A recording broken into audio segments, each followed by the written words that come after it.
Pull my legs down. Oh, wait. Oh. Hi, I'm Timbo.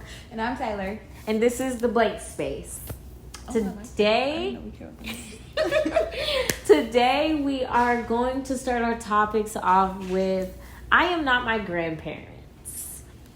What that means is basically we're going to touch base on the logistics behind people saying, oh, I am not my grandparents. That could never be me. Oh, I could never be a slave because I would never just willingly go into slavery the way that they did. I would never willingly let people destroy my family or brutalize me as a person and whatnot, when in all reality, that's not entirely the case or even 100% true.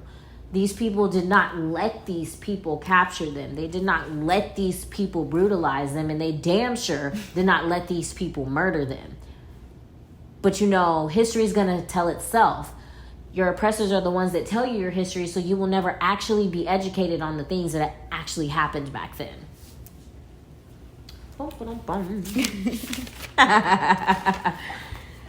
So how do you feel about the statement, I am not my grandparents? Well, I feel like that because I just don't feel like I would be a slave. Like, I would definitely not conform to listening to other motherfuckers, or it would have been a do or die. Yeah, they definitely would have had to kill me because, like, we're not doing that. I'm not doing that. I'm sorry, but it's not for me. Which is a good thing. Like, a lot of people's mentalities today, they do think that same way. Like, slavery is not something that we would conform to. Yeah, no. You know, but what if I were to tell you that today you still are a slave? That slavery never went anywhere. It never went anywhere. It only evolved now to being mental. I still feel like I have my own mind. Like, even though a lot of people still are conforming to what the fuck is going on in the world, I still feel like I do my own shit. Like, I don't feel like the government is, like, controlling what the fuck I got going on. None of that shit. Like, I still just do my own thing. Like, which is a good thing. Yeah, definitely. When I say this statement, I am not my grandparents, I basically want to start like at the beginning of slavery. And like the biggest misconception that people have when it comes to slavery is that black people were selling black people into slavery. Mm-hmm. That is true to an extent, but not completely true. You also have to understand who was in control of certain parts of Africa during that point in time. Portuguese played one of the biggest parts in the slave trade when it comes to shit like that, because there was already a war going on in that country over territory. Not in Portuguese, but in Africa, over territory with the Portuguese. So a lot of those people that they had captured for war and whatnot, those were the people that were being sold into slavery. And so no, they did not know what they were going into. No, they did not know like exactly what was going on. But I can definitely promise you that a lot of them, when they did find that shit out, is a lot of the reason why they say the Bermuda Triangle is cursed. It's cursed because of the... Portugal? Huh? Is that in Portuguese? No, it's from Africa to the United States to the Caribbean. Oh, okay. But Portuguese was the Portuguese were basically there for territory in Africa, and they were selling African slaves into slavery to the white people, right? Yeah. Because there was a war going on. So whenever they were doing that, like, a lot of those people were lost at sea. Like, there were a lot of people that refused to reach the shores of America. They would die before they ever reached that shit. When they finally realized what was going on, and they realized that, oh, you know, we're not being shipped for, you know, indentured servitude. We're actually being shipped to be these people's slaves. Kill me. And to actually, you know, like, they're going to destroy our families and destroy us as human beings. And so that's why, like I said, a lot of the reason why I say the Bermuda Triangle is cursed, because a lot of those slave lives were lost at sea. They will not let you know the exact number, but I promise you it was over hundreds of thousands of slaves that were actually lost at sea for the simple fact that they refused to reach the shores of America or even the Caribbeans. That's what I... Boom, boom, boom, boom. Okay, can you stop it real quick?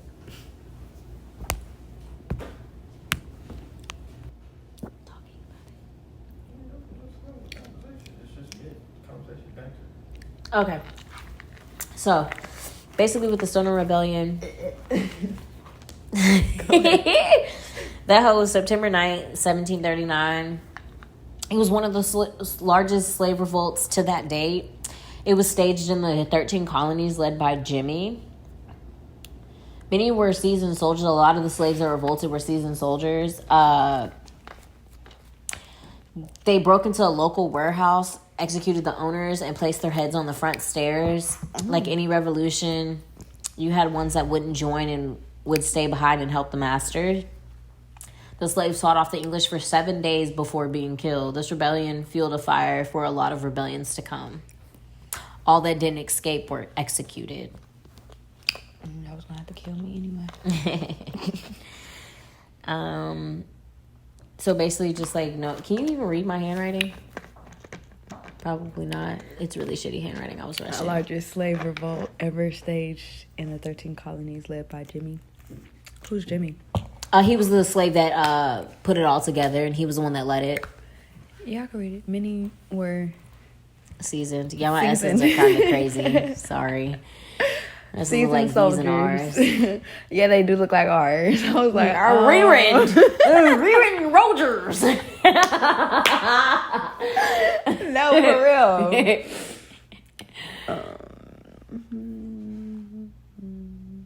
Yeah, I can read it. Okay, so I'm gonna just put this right here, so then we can kind of just go over that one. So we're gonna. Okay. Are you recording already? Yeah. So it's the Stoner Rebellion. Okay, so our next, what's it called? The Stono? Okay, our next subject is the Stono Rebellion. It was on September 9th, 1739, and it was the largest slave revolt ever staged in the 13 colonies, and it was led by Jimmy. Many were seasoned soldiers. They broke into local warehouses, executing their owners and placing their heads on the front steps. Like any revolution, you have had ones that wouldn't join and would stay behind and help the masters. They would stay behind and help the masters.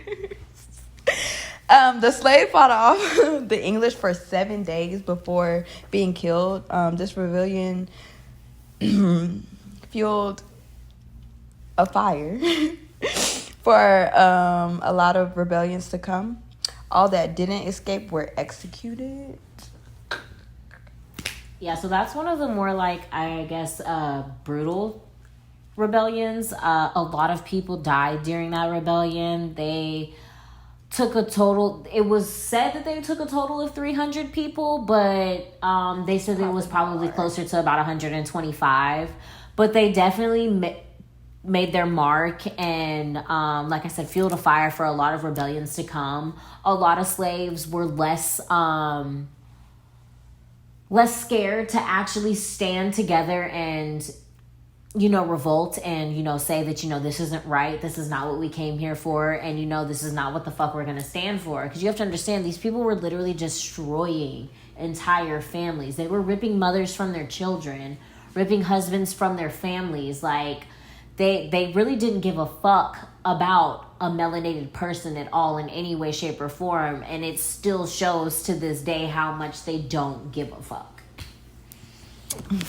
Our next rebellion is going to be the German Coast Uprising.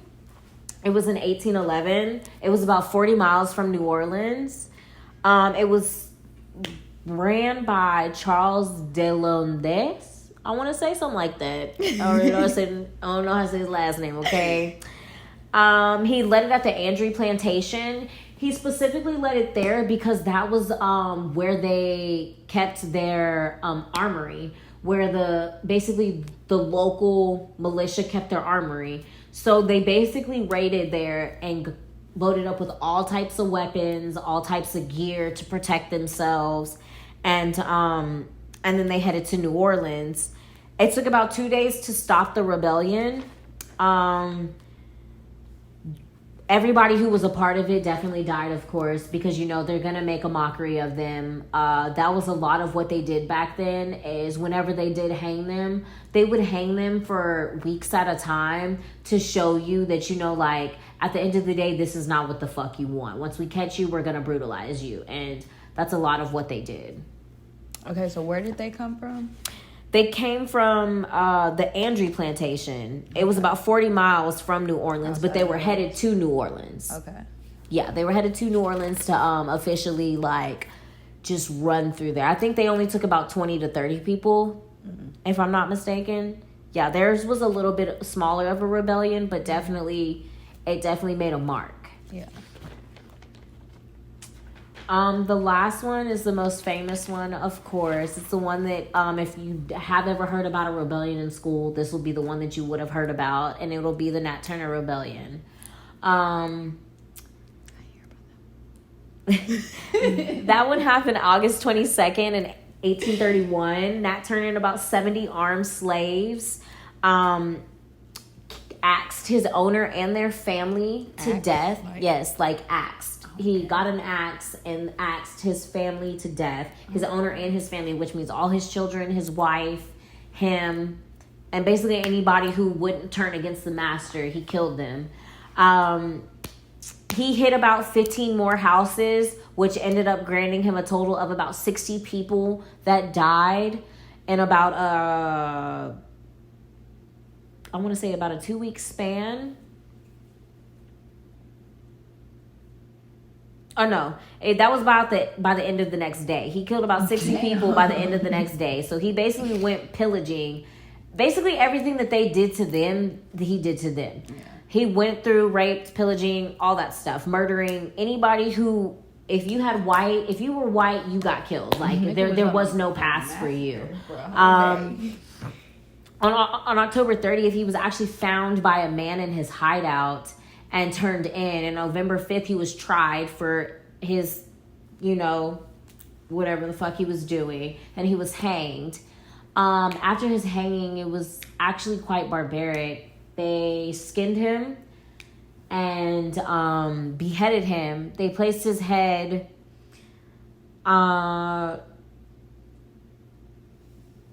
they skinned him and they beheaded him, and they dismembered him as well. They placed his body parts as souvenirs, and then his head was actually in the Worcester College of Ohio for the longest. And it's still to say that they have a lot of his bones, his skull, and a purse made of his skin still at that college, but it's undocumented. Yes, they say it's undocumented, but you could definitely tell that, you know, that is something that they kept as a keepsake, just because, you know, yeah, we got that nigga in check. Like, that's basically what that is. When you talk about slavery and you talk about rebellions and you talk about revolts and you talk about how they affect us today, like I said, they're not going to tell you that your ancestors actually revolted. They're not going to tell you how much they actually did back then, because if you knew better, you do better. A lot of that has to do with mental conditioning. A mental conditioning is more of a process of conforming your mind to certain thinking patterns and understanding of shit. So basically, say that you understand something one way, your mind can be conditioned over a period of time to understand it a different way. Mm-hmm. And so if you do understand it a different way, like, I don't know, like, sometimes that way is a better way, and sometimes that way can actually be a way that hinders you in the long run.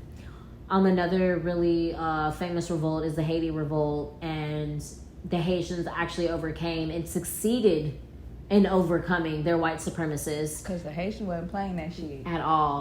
But if you look at today and how much Haiti actually goes through, when we talk about biological warfare, or even geographical warfare or climate warfare, like, you have to understand that a lot of what Haiti goes through today is directly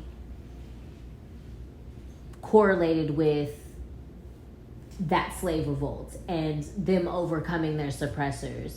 Mind you, when you come over a superficial power like that, you have to know that there's a lot that's going to be raining down on you afterwards. So a lot of, you know, the natural disasters that happened in Haiti, and a lot of, like, okay, just last month, damn near 4,000 people died, if not over 4,000 people died in a tsunami because of flooding and everything else. That's not something they're going to talk about, but that's something that is actually true and actually happens very, very frequently. Like, I'm talking about every year you damn near hear of a big catastrophe that has to do with some type of tsunami or natural disaster that hits Haiti that wipes out thousands of their people. That's been happening for centuries. Why? Because they have the balls enough to revolt and keep that revolution. You know, so they're still trying to make it to where they keep them in that box, but at the end of the day, they still prosper. Oh, Lord. Words.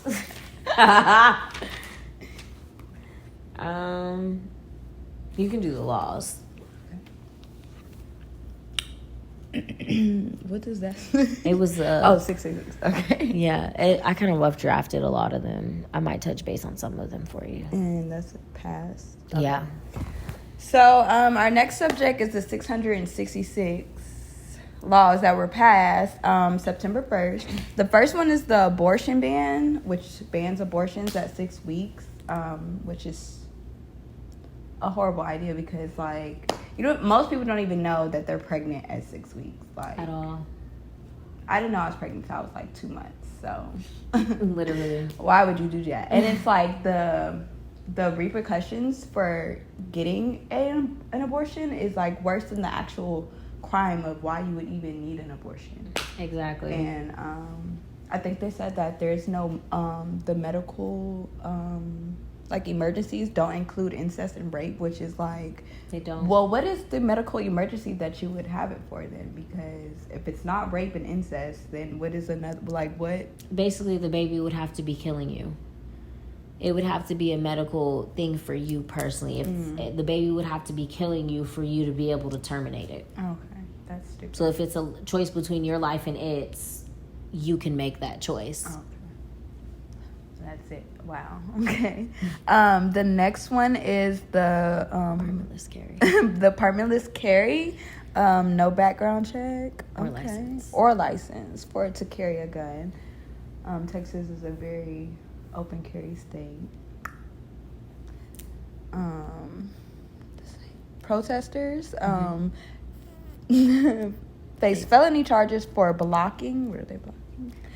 Blocking around a roadway. A roadway or a hospital. As y'all can see, my handwriting sucks. And we're not going to judge. Okay, so you get a fine, felony charges for blocking around a road or a road to a hospital? Uh-huh. Oh, wow. I didn't know that one. We banned critical and race theory. Can't talk about how race has influenced laws in history. Can't talk about that in school, so we might as well talk about nothing because that's like literally every subject of history. Yeah, basically banning slavery, the KKK, racism, the civil rights movement, majority of that. Basically, you can't talk about anything that has to do with. How they worded it was not making white kids feel guilty for what their ancestors did. That's basically how they worded it in the article, but it's crazy because it's just like, you don't want to make them feel guilty, but yet they can still act the same exact way as their fucking grandparents or great-grandparents. They can still treat black people the same exact way, but we're not supposed to hold them accountable, correct? Okay, that's all I needed to know. The next one bans homelessness. Encampment. So none of the homeless people can have tents or any type of setup. Can't have sleeping bags or none of that. Basically, the homeless just got to figure it the fuck out. You got to go sleep on the water. That's basically what they're telling you. Find a boat and go sleep on the water. Or find a floatable life jacket. Or what is that thing called? Sleeping bag. A floatable sleeping bag.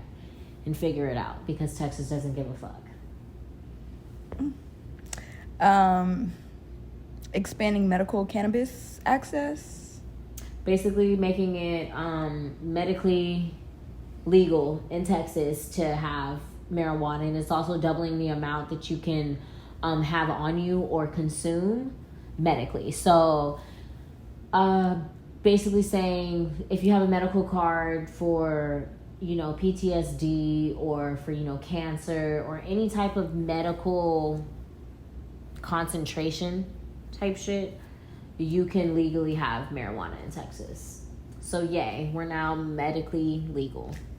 Ooh. Spirit fingers. Why not, bro? What does that? You don't even know what it says. Oh, harder to sue trucking companies. Sue. Okay. Harder to sue trucking companies. Now it's a 2-part trial. Basically, the 2-part trial is, the first trial is going to be about the trucker. They're going to sit there and determine whether or not the trucker was negligent, and whether or not on that basis will determine if the company will be sued. So if the trucker was negligent, only the trucker will be sued, so then the company doesn't get sued, technically, depending on the circumstances of it. But if the trucker wasn't negligent and it was the company's fault, then the company can't be sued. But it's basically making it harder for you to get money directly out of the company. You would have to get it out of the trucker versus the company. So for that big settlement that you think you're going to be getting for getting hit by a truck driver, you better hope that that truck driver was not liable and it was something that the company did, because you could be, you know, trying to sue somebody who doesn't have the money to fucking give you, you know. So that's just that on that. That sucks. The itchy and scratchy show. Okay, that's all I have.